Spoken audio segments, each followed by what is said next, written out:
and it's wonderful to see people and to connect. So good afternoon, welcome everyone. Thanks for coming to our professional development seminar hosted by Will Australia. Wonderful to see you all. I will just start and we will see who else will join us today. So I hope you can hear me okay. I'm Beate Müller. I'm the co-chair of the New South Wales ACT chapter and a member of the Professional Learning Committee. And I'm delighted to bring you today's topic around service learning. I'm also a senior lecturer at the Transdisciplinary School at UTS in Sydney. So let me start with acknowledging the Gadigal people of the Eora Nation as the traditional custodians of the land that I am on, that I'm working on at the moment, the UTS campus in Sydney, and all the traditional owners of the lands that you are on today. Their sovereignty was never ceded, and the processes of colonisation, occupation, and incarceration that began over 2 centuries ago continue until this day. I acknowledge their living culture and their unique role in the life of the Sydney region where I am, and pay my respects to the elders past, present, and emerging. And I want to extend this respect to all Aboriginal and Torres Strait Islander people who are joining us here today. So I'll just a little bit of housekeeping and then I'll hand over.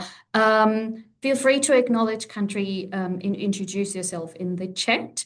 If you are from the same country or the same institution, maybe you can start a thread so we can see where the clusters are and you can meet your colleagues who are here today.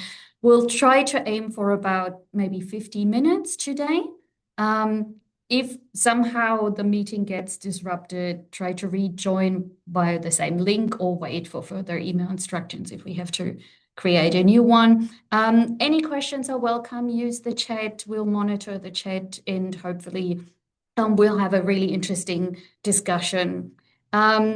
So we wanted to bring you professional learning, professional learning webinar on service learning. Service learning expands the purpose of WIL, so work integrated learning, beyond just workforce preparation and skills learning or skills development. It develops not only work-ready graduates, but graduates that are socially conscious and who can apply their knowledge and skills in a way that also contributes to the public good, the common good. But we'll hear more about different voices and perspectives on service learning through the panel today. So let me just share this with you. I hope you can see it all. So we've thought we're going to do things a little bit differently, that we don't have individual presentations, but we actually have a panel of different presenters, and that panel will be led by my colleague and also chapter colleague, Maddy Langabeer. Maddy, who is now the Student Equity Project Officer in the Priority Student Success Program at the Centre of Social Justice and Inclusion here at UTS, is a passionate social justice advocate, and her practice is underpinned by the belief that universities have a responsibility not only to support the intellectual development of our students, but also to cultivate civic-minded graduates who are equipped to contribute meaningfully to society. And you've received a lot of awards for your amazing work. You used to coordinate the Shopfront program, right?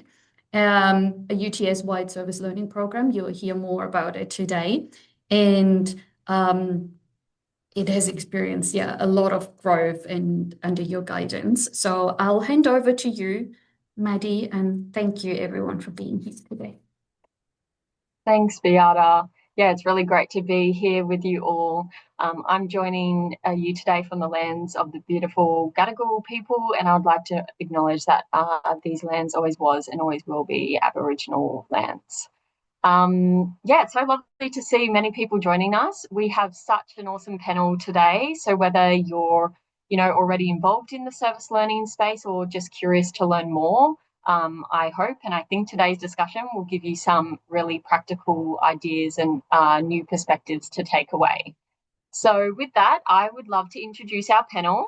First up, we have Dr. Mehal Krayem, who is the former manager of Engaged Teaching and Learning at UTS, overseeing UTS's curricular and co-curricular engaged learning programs. Mehal is currently Manager, Advocacy and Policy within the Student Equity team. Next, we have Bec Healy, who is the founder of Boxhead Plastics, a social enterprise that locally collects, recycles and remanufactures car bumper bars. Great to have you, Bec. Dr. Simone Faulkner is currently the subject coordinator of Managing for Social Impact and Diversity Management. Simone is an award-winning academic for equipping students with critical thinking skills, global awareness, and practical application. Dr. Laura Rook is the Deputy Head of School Education in the School of Business at the University of Wollongong. She has established a community partnership model in which multidisciplinary student teams act as consultants for local organisations. We're also joined by two awesome students, Kiara Romeo, who is completing her final semester of Bachelor of Management at UTS, and Jessica Nawan, who is also completing her final semester of Bachelor of Design in Visual Communication at UTS. So such a brilliant group of panelists. If you do have any questions throughout, please write them in the chat and we'll get to them at the end, hopefully. All right, Mehal, let's kick off with you to kind of set the scene. So my first question for you is, how do you define service learning and where does it sit within the broader work integrated learning landscape? Cool. Thanks, Maddy. I suppose, yes, the very simple way that you could think about service learning is to think about it as a form of work integrated learning that focuses on social justice. But really, if you kind of need to delve into the history of service learning to properly understand its roots, but also how it then connects to work integrated learning. So basically, if you think about it historically, service learning was really, attached and had very strong Catholic roots where people went out into community and really felt like they needed to use the resources, not just didn't necessarily have to be of a university, but using the resources of an institution to uh, I guess not necessarily work with communities, but do work for communities that they would see as beneficial. And so when we think about the history of service learning and the way that it has changed, particularly over the last 3 or 4 decades, what you really see is a shift towards a more critical pedagogy when we talk about service learning. So really asking students to delve into the power dynamics that are involved with being part of an institution like a university, what kinds of assumptions they might be bringing, and also asking them to interrogate their own positions. So there are very technical definitions of service learning, and most of them will talk to you about it being, a way for students to apply technical skills and academic knowledge and to work with communities and usually it is communities who are identifying the needs and the projects that the students should work on. And importantly, as part of that experience, reflection needs to be embedded into and connected to the course curriculum. So they're usually the components of a definition of service learning, but it is really important to think about the way that that history has played out and think about the way that communities have been adversely affected by working with universities historically, particularly underserved and vulnerable communities, and to be really conscious of that when you're embarking on a service learning journey. So to really interrogate those power dynamics. And so Maddy mentioned before that I used to work at UTS Shopfront. So UTS Shopfront is a service learning program that has existed for now 30 years, the program is celebrating its 30th anniversary in a month, which is really exciting. But it is a program that embeds this kind of learning across disciplines at UTS. And one of the things that we really focus on embedding into our students is this understanding of it's really asking them to interrogate their own positionality. So it's asking them, what has the history of working with this specific community or community group been like? And how are you going to be conscious of that and take that understanding into the way that you work? And how will you address those power dynamics? So it's really setting it up from the beginning where students aren't walking into this scenario and being shocked by the fact that they're confronted with these power dynamics. It's asking them to consider it from the very beginning so that they can be prepared, because we know that students love the real world experience of being able to work with a community organization. And we know that they get a lot out of it. And we know that communities get a lot out of working with our students. And that idea of reciprocity, the reciprocal learning, the skills exchange is really important for both the communities that our students work with and for the learning that the students get from this experience, but we also don't want them to be shocked when they get there. So part of the responsibility of a program, a service learning program, and I know that Shopfront in some ways is a bit unique because it's not limited to one subject, but it kind of sits centrally across the university. And it means that we have the resources to be able to support course coordinators to embed that kind of learning into their curriculum, which is really nice. And I also recognize an incredible privilege, but it means that you can work with students to harness those skills before they're actually put in a situation where they do need to think about, the dynamics of race and racism, or where they need to think about, gender dynamics, or where they need to think about historical inequities. So yeah, I would say that's a very long answer to your to your question, Maddy, but that's kind of where it sits.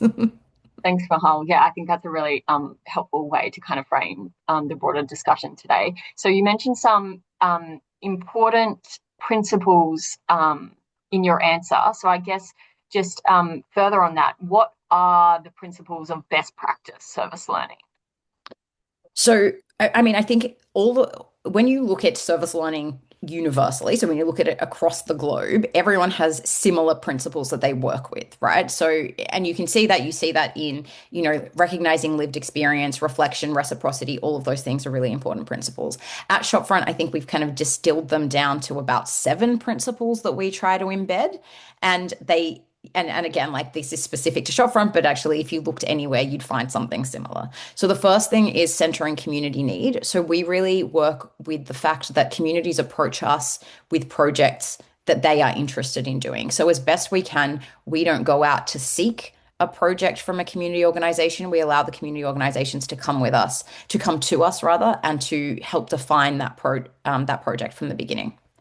The second thing, and I've talked about this already, but adopting a critical pedagogy. What we think is really key is that students understand that you do not go out, you are not some blank canvas that goes out into a community and works with these vulnerable groups. You come with your own ideas, your own prejudices, your own biases, your own expectations. And it's really great to have a space where students can actually unpack that and think about those things in advance and be guided to do so. So it's not really fair to be like, off you go, you can do this. It's something that actually needs to be actively taught, and we do our best to try to do that. We teach for co-design and reciprocity, which I already mentioned, but making sure that the projects are scoped in a way that is transparent. So the community partner comes with with the project proposal that they would like, but then Shopfront plays a really important role in working with course coordinators and the community organization to shape a project that everyone is happy with, because we know there are course outcomes you have to meet, so you can't really,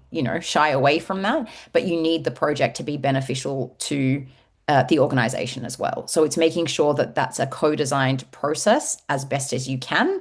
Also recognizing that when you scale something like that to, 80, 90 projects a semester, that's actually really tricky to do as well. And so really taking into consideration and being really transparent about the limitations of that as well. So obviously best practice is these beautifully co-designed projects from beginning to end.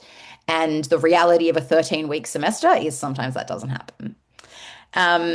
The fourth principle that we look at is assessing process, not just outcome. So it's not just what the students produce at the end of the journey, but it's actually what have they learned along the way, and how have they been able to implement the things that they've learned? What are their aha moments? How do they record them? How do they think about them?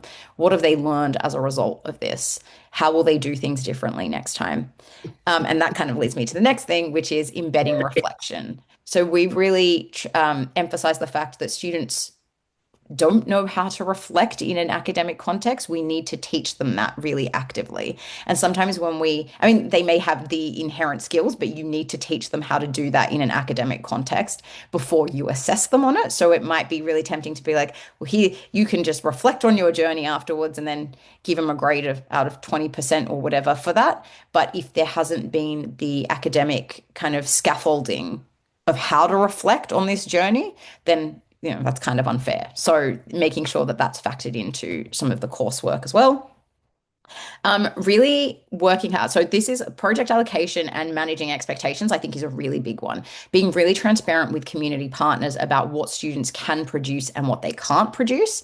And also this is not the ideal in the sense that you hope that every student comes to this experience being super enthusiastic, wanting to do their best, getting a high distinction, giving all their effort. But the reality is that's not what being a student is. Sometimes, for many reasons outside of the student's control, they're not going to be, distinction or high distinction students that semester. They can have things going on. Sometimes a student just needs to pass this subject. Like there's a million things that could happen, and being really transparent, particularly with the course, with the community partner, that can and might happen, and that they need to be prepared. Like if they want to work with the students, they kind of do need to be prepared for what that can look like. But obviously also giving them examples where that has worked really well, give them some hope. And I think the last principle that we work with is embedding ongoing evaluation and accountability. And that's more for the program than for individual kind of student groups, but thinking about how the program can constantly be improved and how we can support both course coordinators and students to go out into community and to get the most out of this experience. So what is it that we can help scaffold in terms of learning before they get there? What support do they need while they're out there? What support do community partners need to be able to give the best of themselves in this scenario as well? Noting that the groups that we work with, particularly at Shopfront, are really under-resourced. So we're working with small to medium organizations who maybe, have 2 or 3 people, sometimes no paid staff. Everyone is a volunteer. Like you're working with people who are already stretched. So how is it that Shopfront can be a real asset to those organizations and not a burden, just sucking resources from them that they already don't have, but making sure that that reciprocity, I guess, exists again. So I hope that was clear. Thanks, Maddy. That was awesome. Thank you so much, Mehal. So we've heard what service learning looks like conceptually, but I'd now like to bring that to life and explore what actually happens in practice. So Simone, I'd love to kick off with you. Could you just walk us through what service learning looks like in your subject?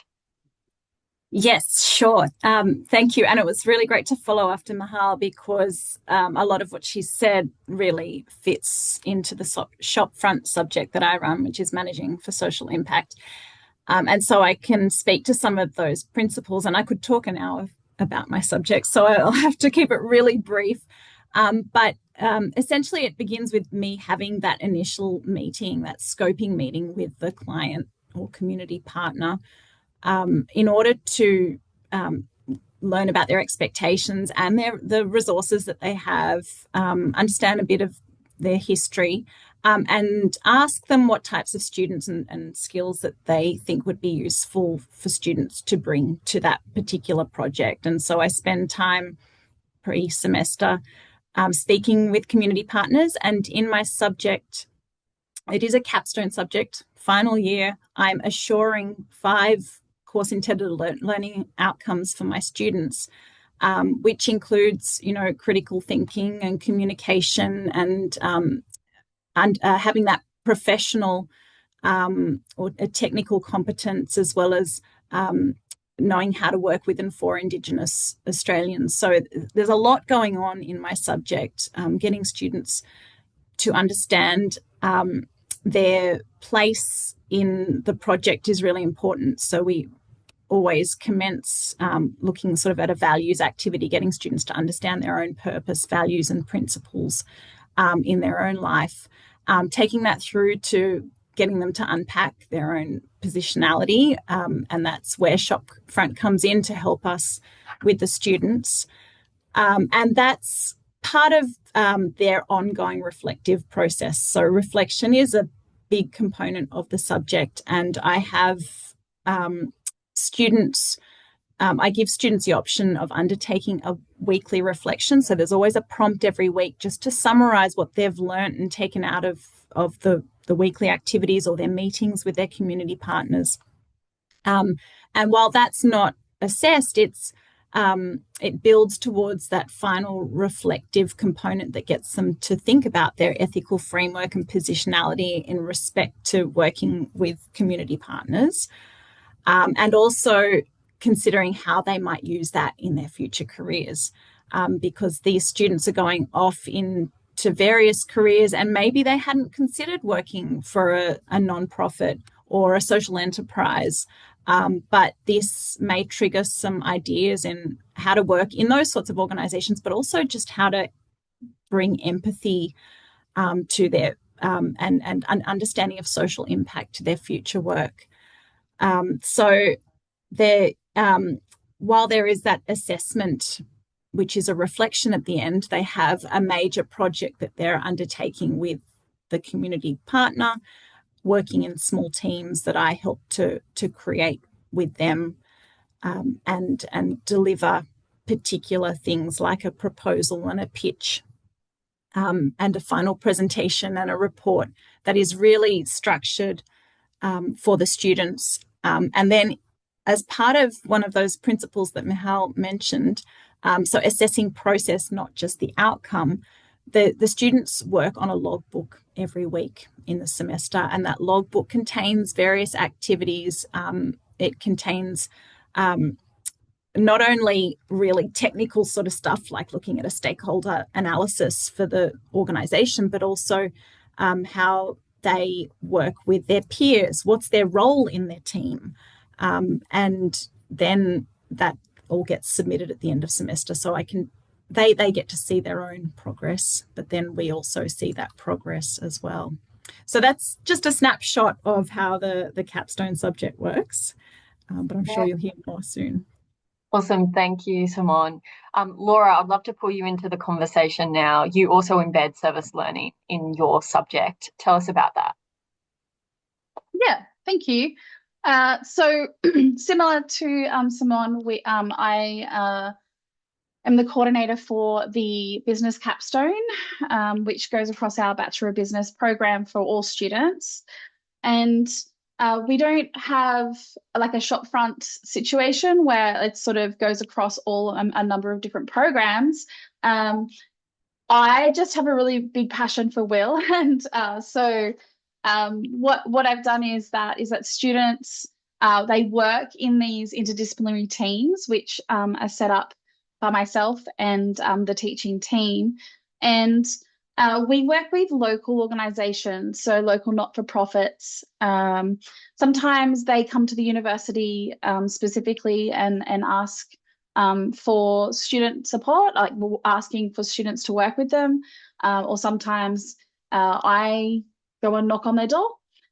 So we don't, yeah, so that's how it works. And essentially, I guess similar to what Simone does is that I have that initial meeting, and over several weeks, we build a relationship and we work through what are their needs, right? And so they get an understanding of what the subject's about. So we have a lot of stuff about sustainability, professional identity.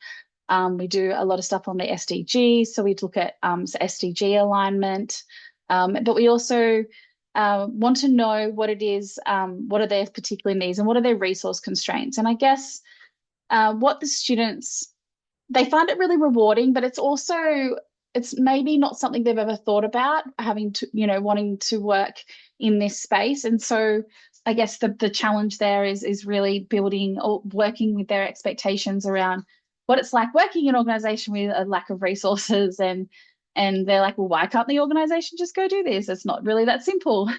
So I guess that's the first challenging, or setting up the students' expectations of what this is going to look like, but also then, like you said, setting up with the client the expectations of what students can and can't do. So we have a lot of structured learning activities around systems thinking, sustainability, ethics, but again, that reflective component is really, really important. So reflection is all the way through semester. What does reflection look like? How do I challenge my thoughts and views and perspectives? So because we have lots of different disciplines coming together in these groups, so you've got, your management, you've got finance, you've got accounting, economics, they all have different views, and maybe up until this point they haven't worked together. And so that is also another challenge that we have to face, where they have this view of how something should go. The marketing team's usually really quite strong, and they say, we need to do this, we need to do this. And then we bring in all the different perspectives. So working with others, different perspective is the messy part. And the project matters, but I guess I'm probably more interested in how the students make sense of that experience, and at the end of it, really what kind of professional they want to be. So we have a discussion, well, you know, how's this impacted you? What kind of professional do you want to be? Would you work in this space? Why not? And really challenging. So we sort of challenged our, you know, our bias, our assumptions and our thoughts at the beginning, and then we do it right at the end as well. So there we go. That's sort of in a nutshell. Awesome. Thanks, Laura. Yeah, gosh, so much goes into kind of designing these learning experiences. And of course, these don't happen without strong community partnerships. So Bec, you've worked with universities for a number of years now. Universities often describe community organisations as partners. So from your perspective, what does a genuine partnership actually look like? Yeah, that's a good question. I think for us, it's that, like, I love the formalities around working with the students and working with UTS, to know that there's, you know, a structure and there's requirements and there's, you know, required outcomes. But I think too, what I really love about it is that we're able to kind of really form relationships, and they also almost feel a little bit like friendships a bit during the time we're working together, because we're working quite closely together, and I can really tell that the students care about our environmental and social impact. And so I think that partnership sort of goes beyond, like, it's an altruistic movement, isn't it? They're sort of working for us, but in return, like, I really like being able to, you know, feed them with all this sort of, okay, this is what it's like in reality, you know, and support them on their journey as well. That's what I love about that partnership. Awesome. Thank you, Bec. And I'd love to hear how that kind of translates into the student experience. So, Kiara, you recently completed a service learning project in Simone's subject, Managing for Social Impact, and you completed that with COGRA Community Services. Yes. So do you want to tell us a bit about that project? Yeah, so like she said, I was in Simone's class, sorry if it's a bit echoey, for the management capstone. And I worked with my small team with COGRA Community Services, and we had to come up with a solution for them on how to make their lives easier as a non-for-profit, basically. Their issue was they were struggling as an organisation to consolidate information and get it out to the community. So it was nice to take on a new perspective with non-for-profits, working with how to make the organisation's life easier rather than how they can actually help the community with like making new events. So yeah, we worked really close to understand their challenges, their resource limitations as well, and capabilities, before developing a solution that was pretty practical and achievable for them. Awesome. Thanks, Kiara. And Jessica, every service learning experience is a little bit different. So would love to hear from you about your project and the subject you were engaged in. Yeah, so am I audible? Yeah. Yeah, Good. okay. So I'm in like a design course sort of. We had a brief with like a diversity consultancy, like they give like businesses, I guess, advice on, you know, incorporating diversity into the workplace and stuff. I'm supposed to describe the brief. Sorry. Yeah, we basically the team I was in and the partner, the industry partner, I guess, was random. We would read a brief that they had written, they had like filled out a form and we'd read it as a group. And in my experience, like the brief that we did receive was a bit vague for us students. So we had to figure that out and work that out. We got to speak with the CEO and discuss with them what do they really mean, what sort of like vibes were they looking for, what like the actual like final product would be, because I think, they didn't have like a marketing person to be like, oh, what would actually be a smart marketing thing to produce to increase their brand awareness. So us as students had to sort of assume that, and we weren't really experienced in that kind of market research. But I think in the end, we did end up making a nice project. Whether or not it would have been like a successful one for like, the actual, with the people, not sure, but like I was happy with how it turned out. And You gave your best shot. Yeah. Yeah. And I feel like Awesome. I learned a lot. Awesome. We'll definitely come back to that. Yeah. Hold that thought. Thanks, Jess. In service learning, students are, entering environments, as Simone, Laura, and Mehal have already mentioned, they're entering environments where it's very different to traditional placements. So Simone and Laura, what is different about preparing students to work with community organisations compared with traditional placements?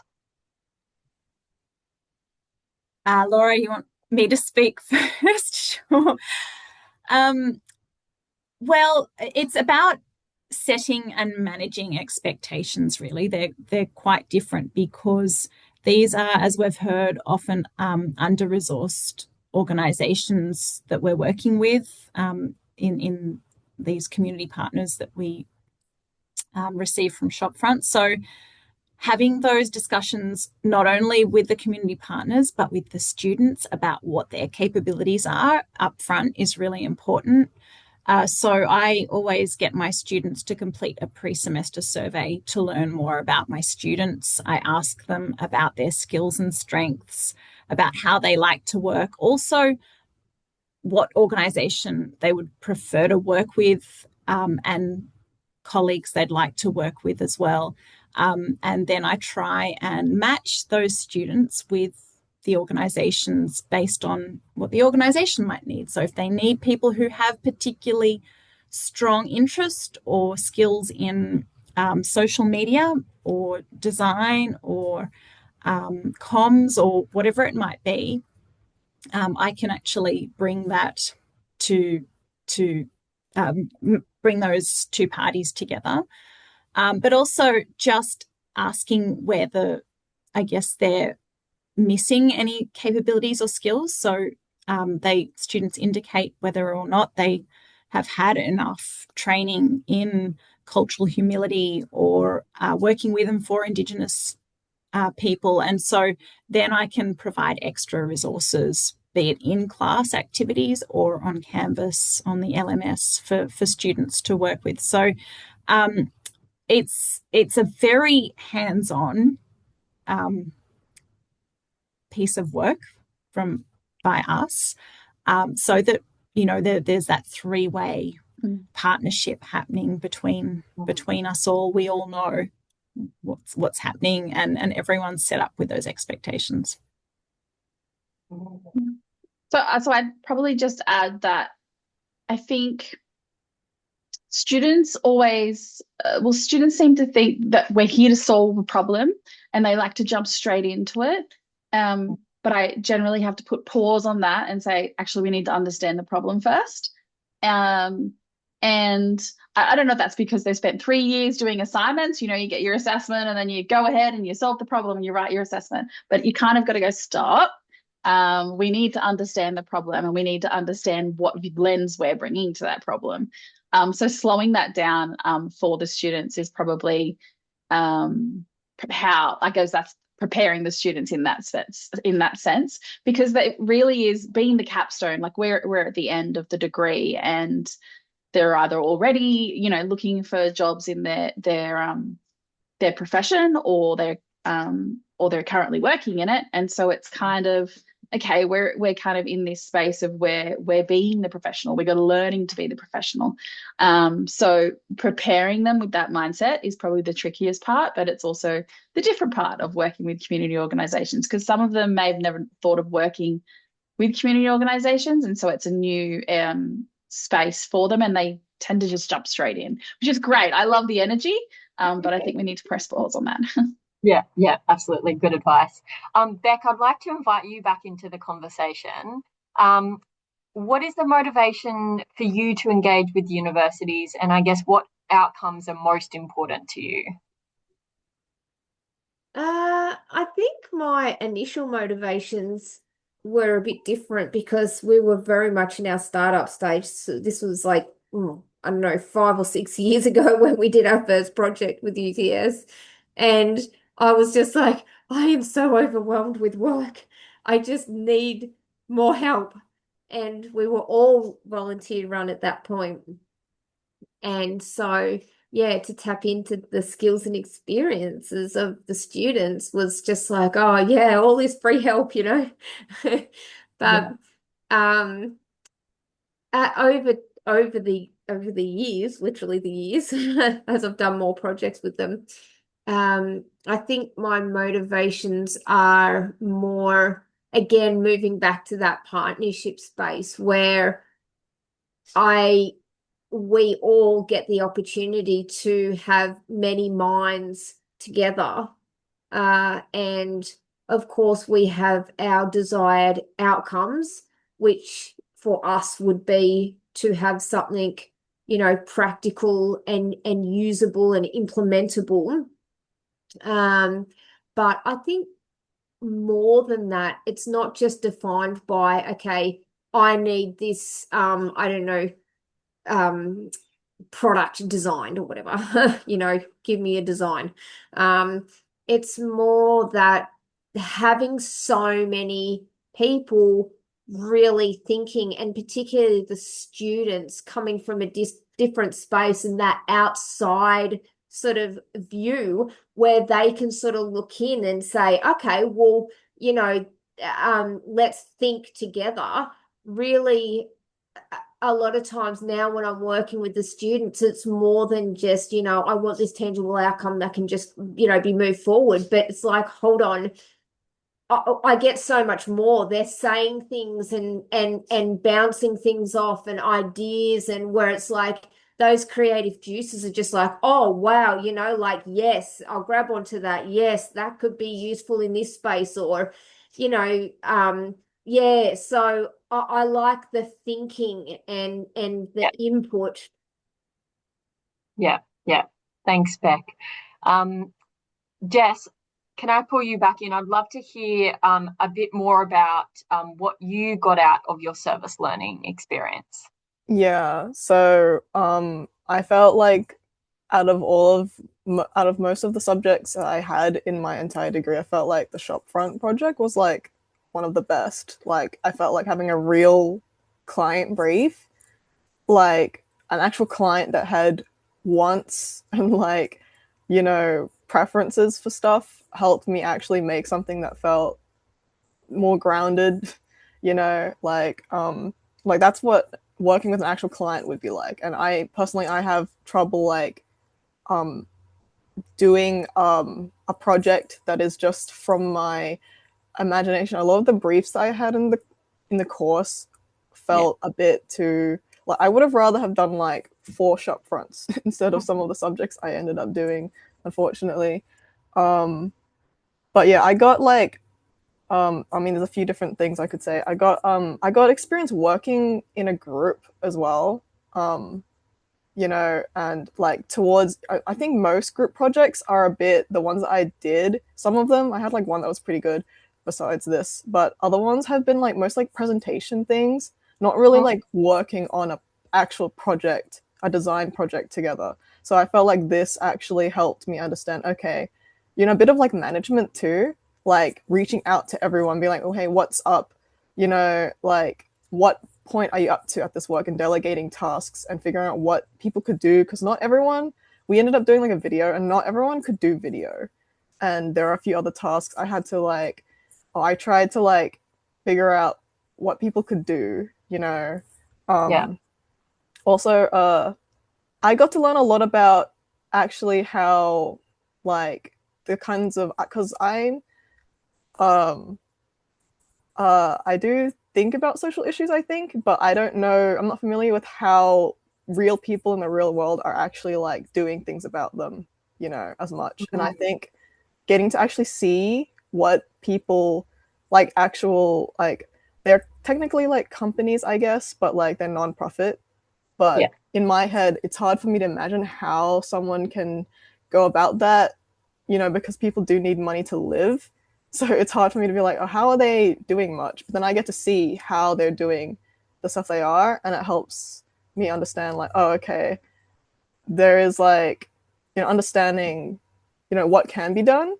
I felt a bit more inspired in that sense. And just kind of grounding that work in a reality as well. Like, I feel like it helps to understand that it's not like how it actually works and like the people behind it, you know. Like sort of demystifies it, I guess. And honestly, it does make me more interested. Like, I would work on more shop fronts if I could. I don't know if I can because I'm no longer a student. Actually, that might be like something that I would like be curious about as a student. Like if some students were interested in working with more social groups, like how can they go about that? Because I don't remember if there was really like a suggestion on like how you would go about that otherwise without the, you know, shop front helping that arrange that, you know. Is there anything specific that you wanted like in that direction? No, I think you've definitely covered it. Kiara, did you have anything else to add?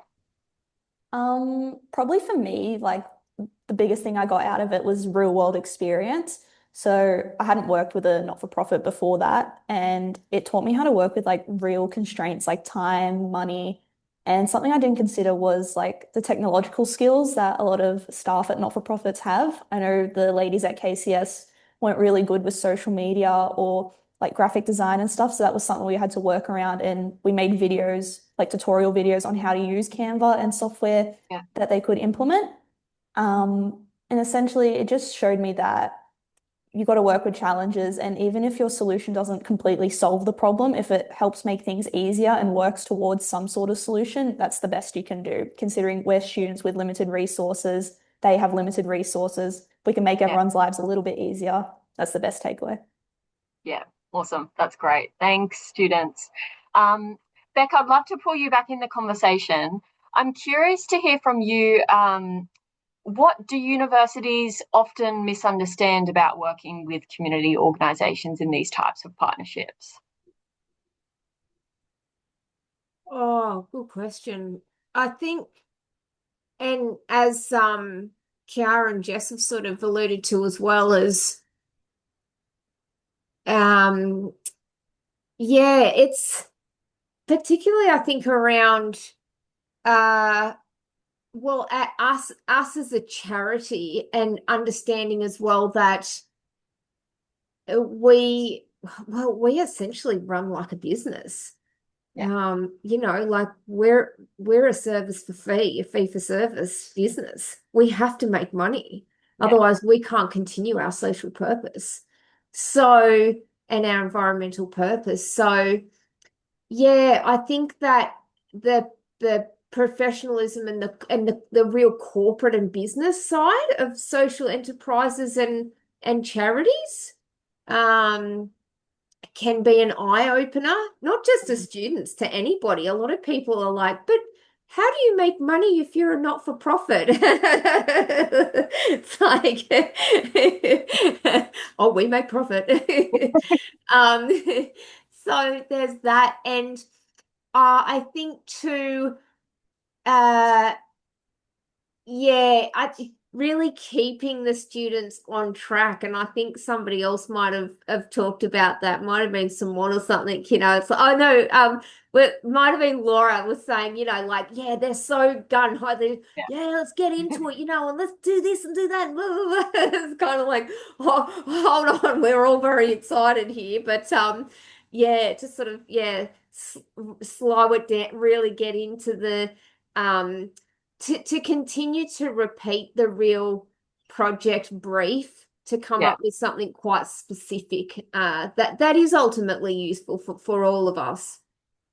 Yeah. Thanks, Bec. Just in lieu of time, this has gone really quickly. So I'm going to ask one last question to Simone and Laura, but just to the audience, while we're doing that, have a think about any questions you might have. You can pop them in the chat, or when we get to the discussion, you can unmute yourself.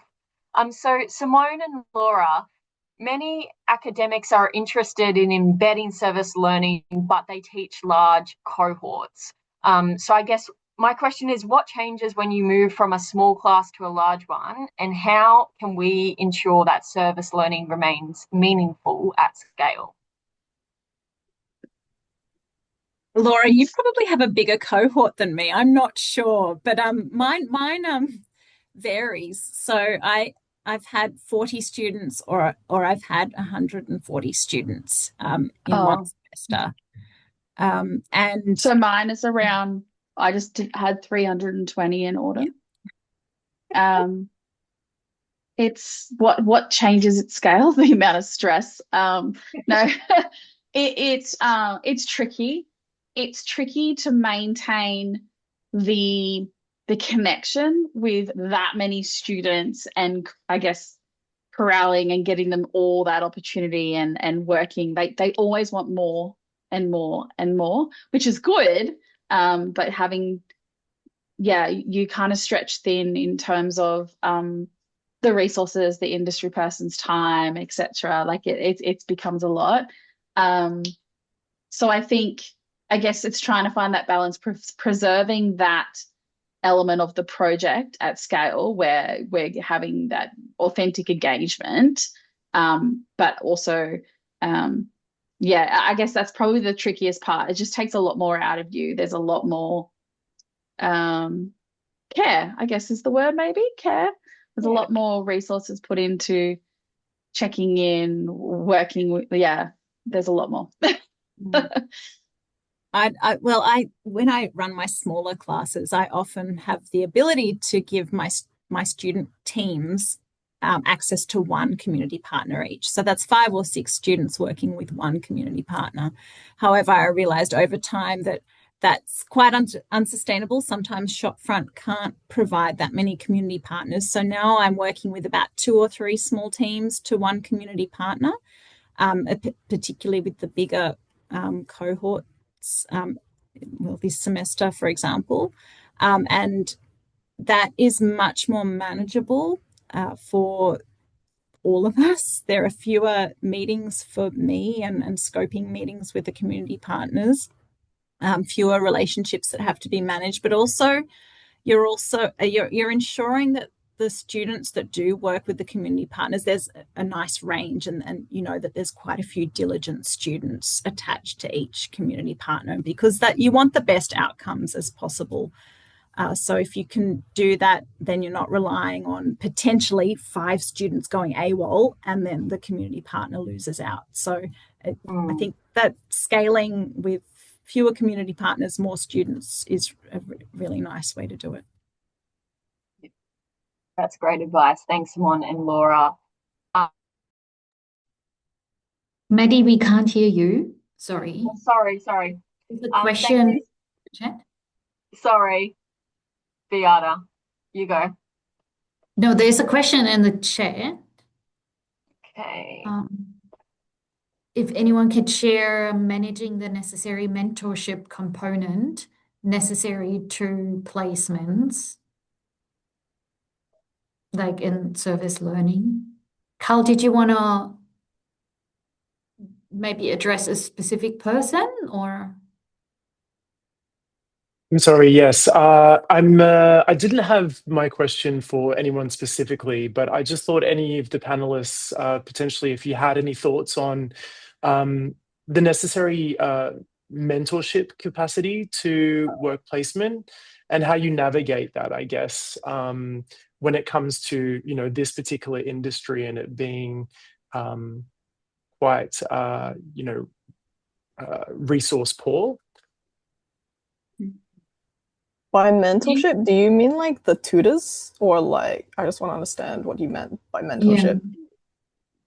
Yeah, so like just when you were on placement and you were working with the team you were working with, whether it was under the direct mentorship of an industry professional, and yeah, what that experience was like. I'm assuming you mean like the tutor, like the teacher that is we didn't have, okay, we had a tutor. They weren't like super okay. Did anyone else have an answer first? Because technically I'm not a mentor. So. Jess, I was going to say that we run our subject, because we're in the business school, we run our subject like mini consultancies, but acknowledging that the students aren't experts and they are, under the guidance of experts in the room, and they are the facilitators. So I'm very fortunate to have support facilitators or tutors in the room, so that we've got about 35 to 40 students each, which equates to, about 7 groups each. And so we sit and I run mine in a workshop model. We have 3 hours a week with the students. I rotate and spend a good chunk of time with each of the groups just to keep them on track.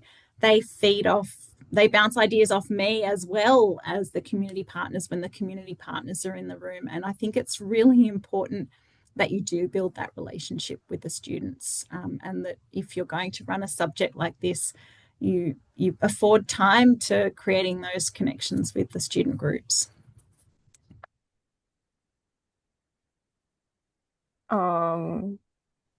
Did you want me to add on to my experience with the tutors, or do you want to move on to other questions? Yeah, go for it, Jess. Sure.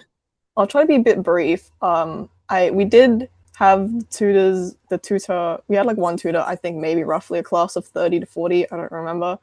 And I think we kind of lucked out because that tutor had done motion work, and like pretty much most of our projects in that class were like video, which was kind of like, it's a bit ambitious, but kind of worked out, like luckily. They did have, they had like checkups with each individual group, and they also showed us some of their own process and some of their own client work some like weeks. I think that was interesting and cool to see, and I think it did help. I do think sometimes I think we just got a bit stuck because we maybe wanted to talk, we needed to clarify something with the CEO or something, and the tutor couldn't do that or something like that.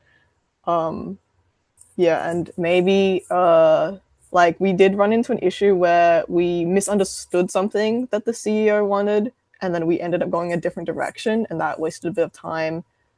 So maybe if we had learned a bit about debriefing properly after meetings, but I don't know, that was just an issue that we did run into as a team. But I think we should move on to other questions just in case we're low on time. Thanks, Jess. Bec, you've just put your hand up. Just very quickly too, definitely for us, like I meet with the students every week, so then the students stay on track, and it reduces as well. Anyway, I assume may not be correct, but I feel like sometimes it can reduce the workload for the tutors and the teachers as well, where they have direct access. I think that's very important for the partners to understand that the more access you have to the students, when you first start working with them, you got to set the regular online catch-ups every week that suits the majority of the class. So then you're in contact with it's like any work group. It's like even at work. Like you can't go to work to your operations manager and say, well, I want you to do this. I'll see you in 6 months' time. Like I work with my operations manager every week. We have a regular scheduled meeting, and it's the same with the students. So the partners, in my opinion, and I feel that they probably do, I know I do, I meet with the students every single week. Yeah. Thanks, Bec. Annie's just asked a question. Oh, I've just seen Mehal's address it, but maybe we can have a look at this. How do you evidence the employability skills students have developed through service learning so they can actually articulate those skills to a future employer? Does anyone want to speak on that? Maybe from a student perspective as well? So I've not really done much in terms of employment, but I do feel like whenever I look into like the requirements of a job or like the values that they're looking for, like problem solving skills and like the questions they might ask in an interview, most of my thoughts come to the project I did for Shopfront. Like a lot of like, how would you deal with this scenario, like some problem or something, like what was something you overcame or something. It always makes me think of the Shopfront project. I don't know. I did think specifically like framing it for like portfolio and stuff. Maybe we weren't told exactly how to like, because like it's not a real paid for project. So I kind of just wrote it as like a shop managed by Shopfront sort of thing. Maybe that could be like be clearer. Yeah. Thanks, Jess. I might just of time, I might just move on to Kiara. Did you have anything to add?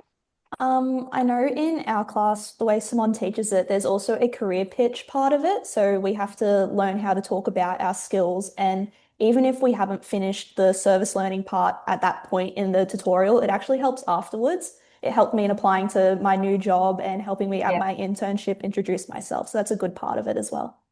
Yeah. Bec, you've got your hand up. I also offered the students that they can use me as a referee, and I've also written references for the students, reflecting on their work during their time with us. Yeah, awesome. That's really lovely. Thanks, Bec. Does anyone else have anything else to add on that question? No? I'm very sorry. We have lots of questions, but in the interest of time, we are going to have to wrap up. So I just want to thank everyone for your thoughtful questions, your reflections. I just want to say a really big thank you to our panel. These individuals are leading service learning in their own space, in their own way, and that's like a very vital part of our wider society. So thank you for all that you do, and thank you for sharing with us today. If you're interested in learning more from a particular panelist, feel free to reach out to them. I'm sure they would love to share the love of service learning, so get in touch with them. Before we wrap up, I also just wanted to quickly mention the Will Australia conference, which is happening in October. It's a really great opportunity to come together with colleagues from across the sector, hear how Will is making a tangible difference in not only higher education, but our wider society. So we would absolutely love to see you there. The link is on the Will Australia website to register. Thank you so much, everyone, for joining the session, and have a really great Arvo.